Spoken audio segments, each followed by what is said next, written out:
Good morning. आज आम्ही कुठेतरी खास ठिकाणी जाणार होतो. कुठे ते थोडाच वेळात समजेल, पण आज एकादशी होती म्हणून आम्ही आधी घराजवळच्या विठ्ठलाच्या मंदिरात दर्शन घ्यायला गेलो. मंदिरात खूप शांत आणि सुंदर वातावरण होतं. मन अगदी प्रसन्न झालं. दर्शन घेऊन येताना आम्ही आत्यांच्या घरी थोडं थांबलो. तिथे मस्त अशी सोनटक्क्याची फुलं उमलली होती म्हणून काही फुलं घेऊन आम्ही घरी निघालो. घरी आल्यावर मम्मीने मस्त फराळाचं बनवलेलं होतं.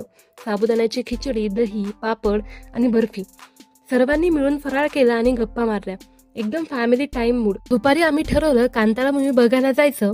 खूप दिवसांनी आम्ही सगळे एकत्र मूवी बघायला जाणार होतो म्हणून त्यामुळे सगळे खूप खुश होते. मूवी सुरू झाला आणि काय सांगू, एकदम झकास मूवी होता. मूवी बघून घरी आलो आणि मी लगेचच सर्वांसाठी गरमागरम चहा केला. बाहेर पाऊस पडत होता आणि हातात गरमागरम चहाचा कप. किती छान कॉम्बिनेशन आहे ना. मग सर्वांनी गरमागरम चहा घेतला आणि मग मी संध्याकाळच्या फराळाची तयारी करायला घेतली. संध्याकाळी मम्मीने उपवासाचे धिरडे बनवले होते. खूपच टेस्टी झाले होते. सर्वांनी मिळून एन्जॉय केलं, मस्त गप्पा मारल्या आणि पोटभर जेवण केलं. सगळं असं एकदम परफेक्ट. असा होता आमचा आजचा आनंदी, मजेशीर आणि सुंदर दिवस. बाय बाय आणि चॅनलला सबस्क्राईब करायला विसरू नका हा.